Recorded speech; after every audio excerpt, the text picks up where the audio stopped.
Hey everybody, welcome back to Race of History.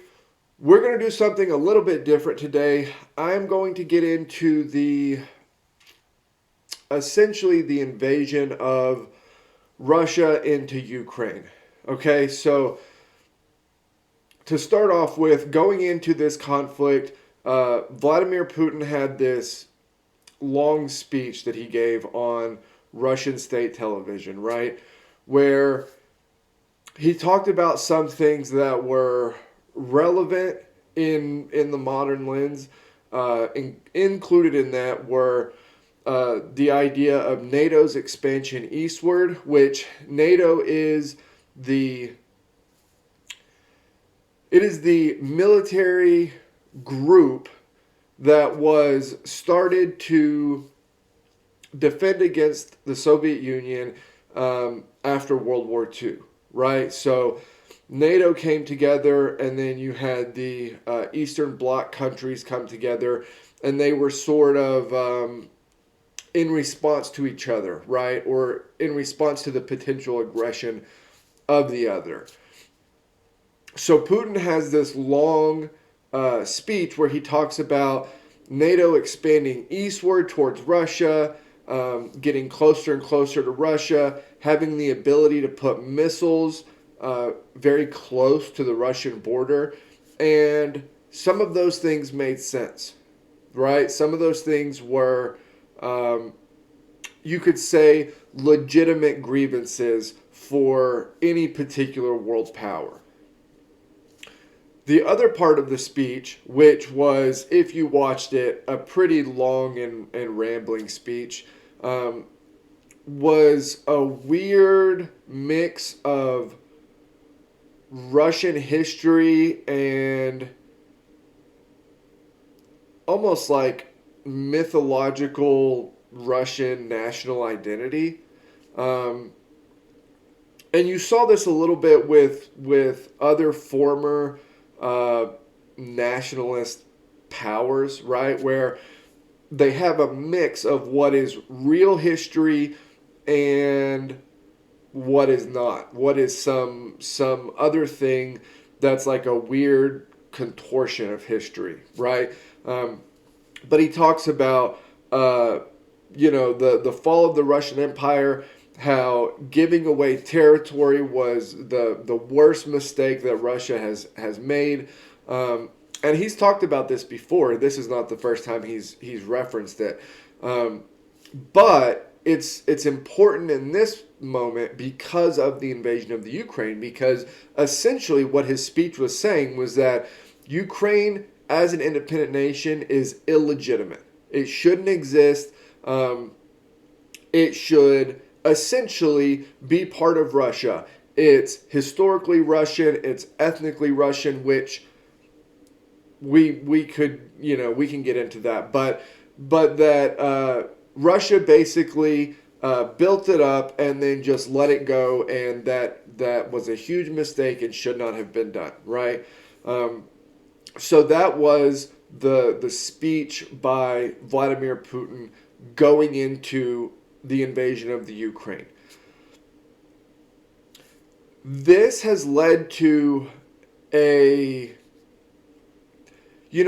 I often say that for politics in the United States, a large swath of people had been kind of asleep. They didn't pay attention to politics. It wasn't something that they got into. And then when Donald Trump got elected, the phrase that I used was, it was like they had been woken up with somebody pouring cold water on their head, right? It wasn't that they just started to focus on politics. It was that they came in so frantically and like their hair was on fire that it seemed like somebody had woken them up to the political world by dumping cold water on them. This seems very similar to me in regards to the response of the West, right? The West seems to have gotten complacent over the years in regards to the threat of Russia and even the threat of China, but in this situation specifically the threat of Russia. With the invasion so far, I've got a couple of notes here. One being that Ukraine has done surprisingly well up to this point.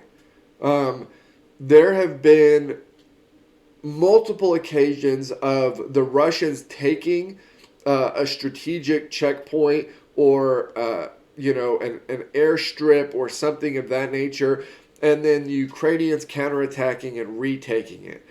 The Ukrainians have fought extremely well, better than most probably expected. Right now, there have been large amounts of refugees fleeing west, and that's obviously expected in a time of war like this.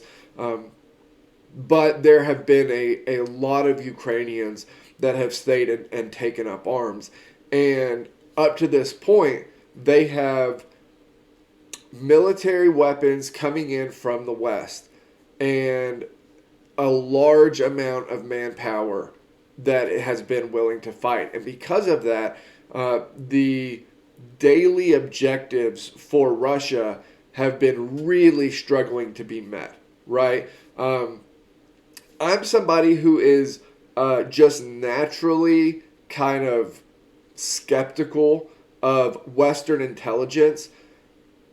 But even I have to admit, Western intelligence has been pretty on top of this thing.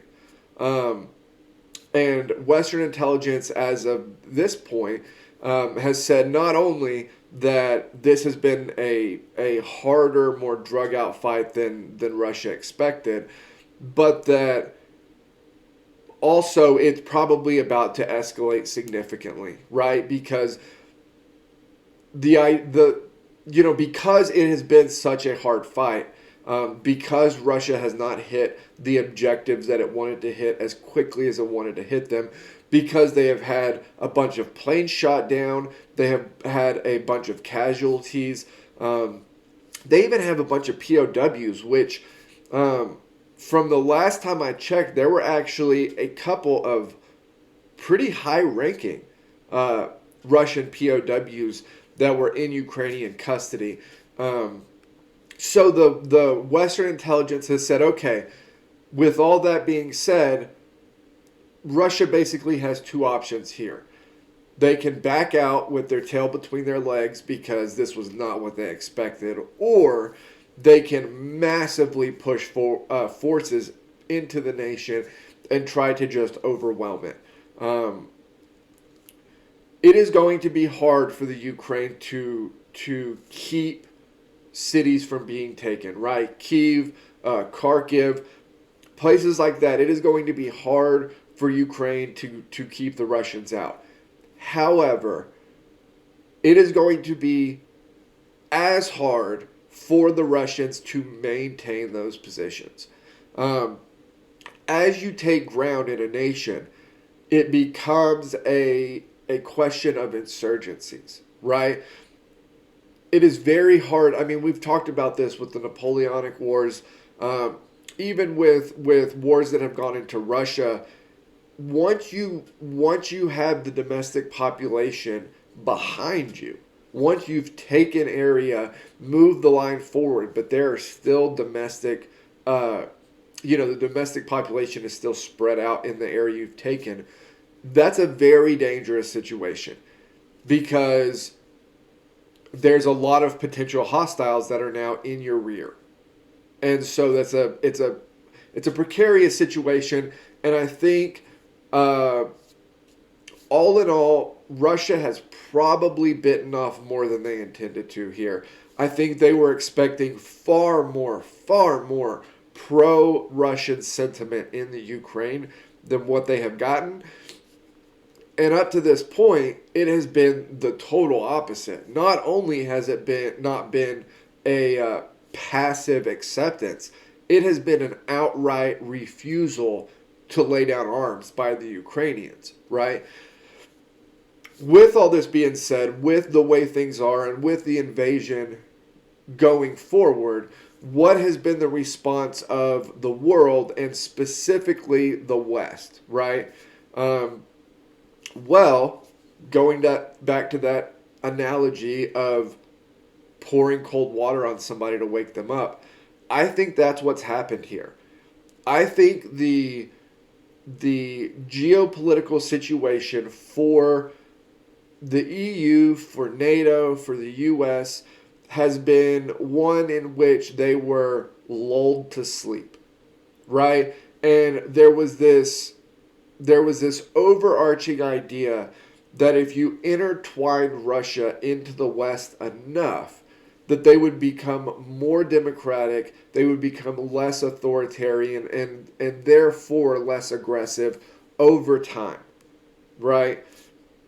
We have seen that that is absolutely not the case. What has happened instead of that is that as they have intertwined Russia into the world economic system, European powers have actually become highly dependent on Russia for many of their exports, particularly energy, right?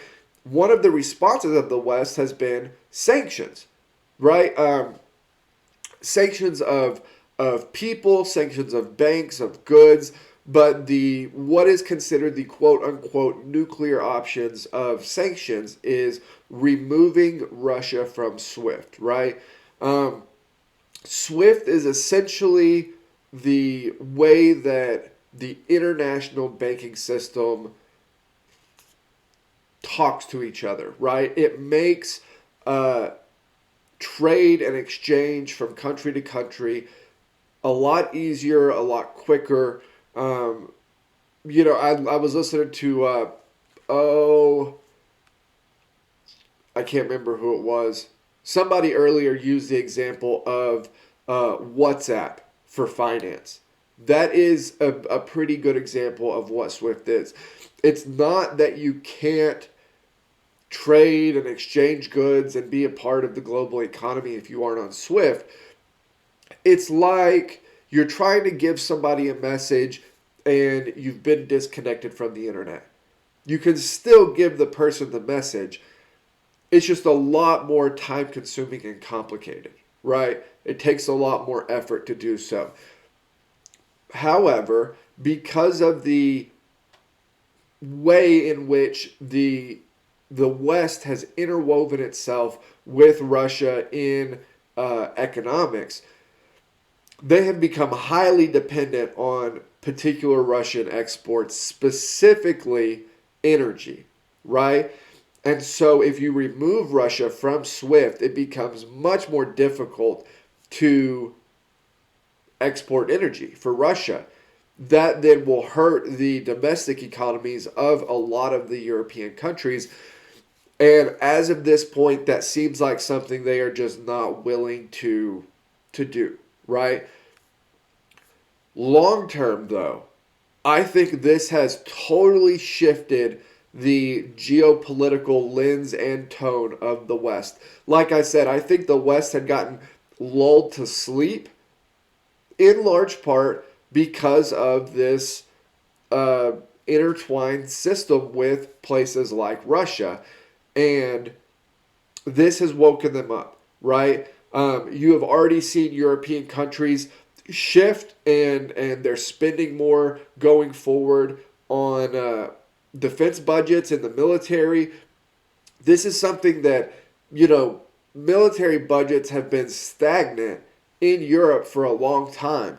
The U.S. has been kind of doing its own thing, and their military budget has massively exploded.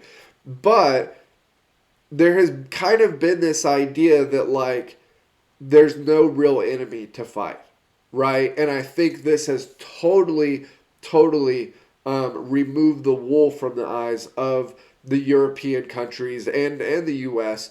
And that is no longer the case. I think the geopolitical shift here is going to be massive.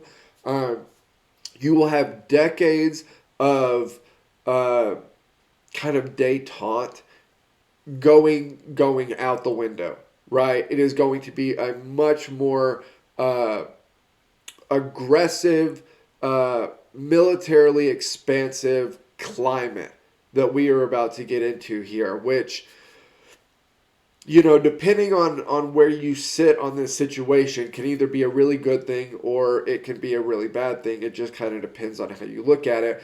But I think the reality of the situation is that is what's coming, right? Um, there have been sanctions so far to specific Russian banks, to Russian oligarchs, to Putin himself.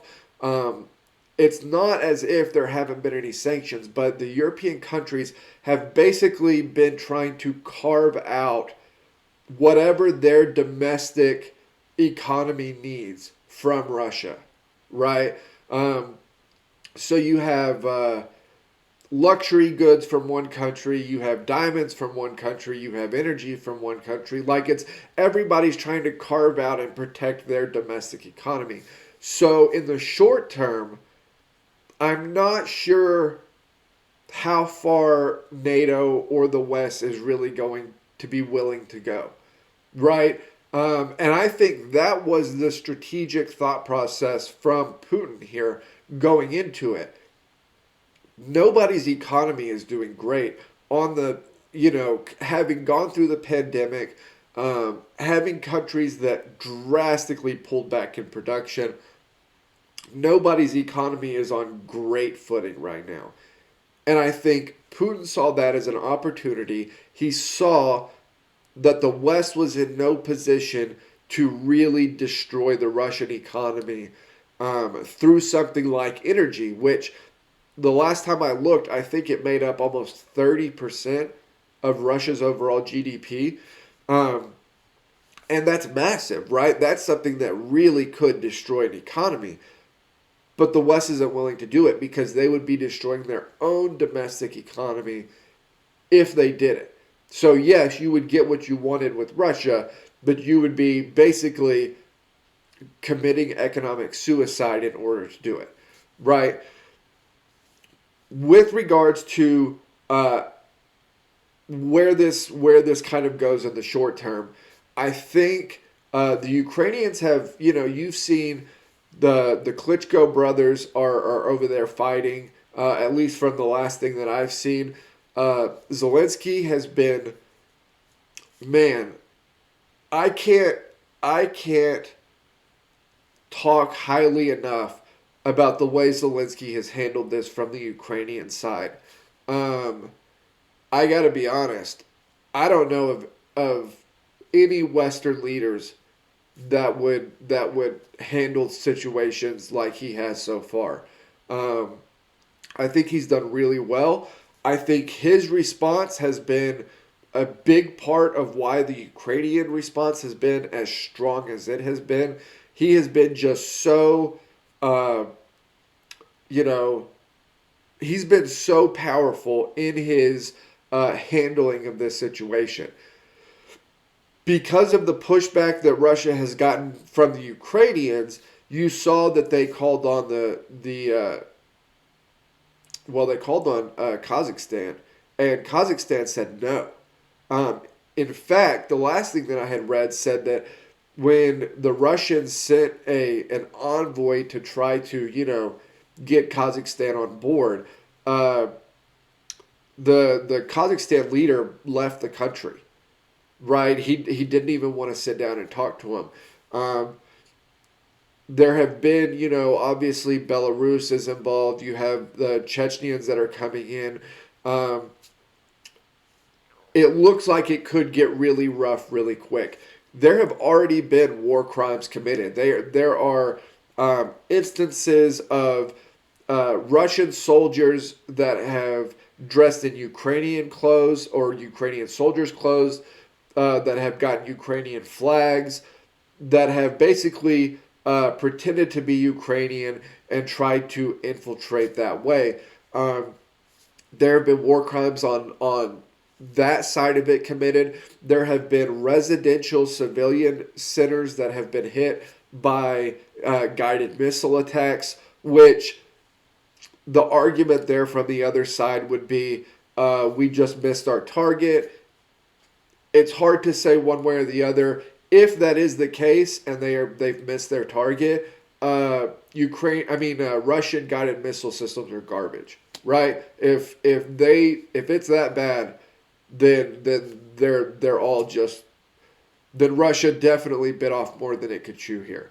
Um, but civilian centers have been hit. You've seen heavy bombing across Ukraine.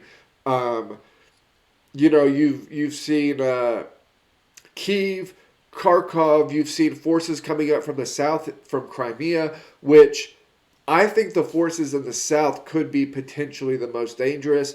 They seem to be the ones that have made the biggest strides so far, at least from the last reading that I've done on this, and that could potentially be the front that is the most dangerous here in the short term. But overall, like I said, the Ukrainians have just done exceptionally well. The numbers so far, or at least as far as I have seen, have been Russia's losses as of February 27th, 4,300 troops.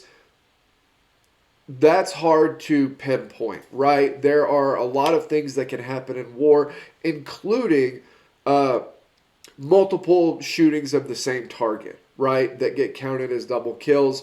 Um, you could have things like estimations of casualties from a plane being shot down, things of that nature. But so take all this with a grain of salt. But the numbers so far: 4,300 troops, 27 planes, including last time I saw the two I-76 planes had been shot down, which the plane is basically like a it's like the U.S. flying fortresses, right? It's used to carry men and materials. It's a big plane, right? This isn't like a fighter jet or something like that. And so the casualties from those planes being shot down, last time I read, were put at 100, but Western intelligence has said could be as high as 300 from each plane. So that's one. So two of those have been shot down. Then you have the obviously 27 planes total, 26 helicopters, 146 tanks, 49 artillery pieces, 706 armored personnel carriers, uh, four grad systems, one buck system, 30 cars, 60 fuel tanks, two drones, two ships or patrol boats. So those are the numbers from the recent ones that I've seen. You also have videos of logistical nightmares, right? Tanks, troop carriers on the side of the road with no fuel, right? So it has been logistically rough so far for Russia. Um, Overall, I would say this is Ukraine is not on the good end of this, right? Like they are the wildly overmatched underdog here. Um, and I think because they are so overly matched, that makes the resistance that they've put up even more incredible. I mean, it's even more incredible that they have been able to do what they've been able to do. And now you have places like Germany, who, I thought Germany would be the absolute last place to send lethal weapons to the Ukraine, and they flipped. They're now sending lethal weapons to Ukraine. So there's just been this big shift. Stingers and man pads and things of that nature being sent in by the West. It has been a pretty big response as far as trying to flood Ukraine with weapons to fight back, right? Now, for the rest of the geopolitical situation, what does this do? Obviously, Russia is trying to, at least from what it looks like right now, they are trying to basically take back old Russian territory, right? I would say that probably precludes anything in the Baltics, but the kind of centered, connected, old Russia. They're trying to take it all back, right? This is going to obviously lead to that big response from the West and that big escalation in military spending and things of that nature from the West. But also, if you're a country like China, what does this do to you? Well, my opinion on this was initially China was probably leaning towards invading Taiwan and making it just a whole, realm of chaos that the West would have a really hard time responding to. I think the pushback that Russia has gotten, not just from the West, but from Ukraine itself, has maybe changed the thought process and strategic situation for China and Taiwan, at least for the immediate future, right? Um, but also, you have seen this just major pushback uh, economically from all over the place. You have places like Japan, Australia, places that I thought probably wouldn't get involved in really in much of a way at all, that have come in with their economic sanctions and taken kind of their pound of flesh here. Um, it has been a much more united response than I was expecting. Russia has kind of gotten away with stuff like this in the past. They've been able to take Crimea, and had some response from the West, but not much. I thought this might be another one of those, and to be honest, I think Russia and Putin thought this might be another one of those, and it has turned into something totally different. Totally different. Now, Putin has just ordered that his essentially that his nukes be put on high alert, right? Uh, the West thinks that is essentially nonsense. That Putin doesn't have a death wish, and he knows the deal if he uses nukes, and so the Western intelligence sees this as trying to invoke a flight response from the West. And I just don't think it happens. I don't think it happens. I think the West has been sufficiently woken up to the point where we're going much more in the direction of military expansion versus this live and let live attitude that the West has had, for a good while now. But with all this being said, I will try to keep everybody updated kind of as we go on the channel of how things are going and everything. Um, I feel for the Ukrainians. Almost 500,000 refugees last time that I saw. So it's, you see videos of apartment buildings getting hit, bombed, and flattened, and it's it's a terrible situation for Ukraine. Um, I am extremely uh, almost jealous in a way though at how strong their response has been, because I wonder if Western states would have that sort of response. Um, but they have really hung together. They have done very well up to this point, and they, as big of an underdog as they are, they're throwing their punches. And so, yeah, I will try to keep everybody as updated as possible on where things go, what sanctions get pushed through, and what end up, what sanctions end up getting tweaked. Um, but you can expect the West is in any way that they can without killing their domestic economy. They are going to go after the Russian economy and the ruble. I mean, they are going after it. So, um, yeah, it's a worry. There have obviously been Russian civilians, massive protest in Russia against this. Um, A lot of them have been arrested. No dissent is tolerated, obviously. Um, but I feel for the Russian people too that this is going to drastically impact, because it is going to drastically impact them. The West will destroy Russia's economy if they can do it without killing their own economy.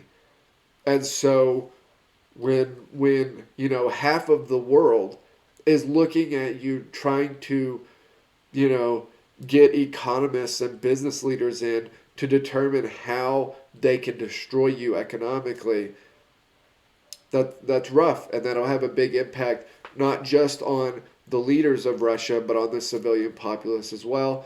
Um, One last thing before I go, as far as private enterprise is concerned, you've had private or you've had airports decide that Russian planes and things like that can't use their airspace, can't land. You've had Elon Musk announce that Starlink is going to be available in the Ukraine.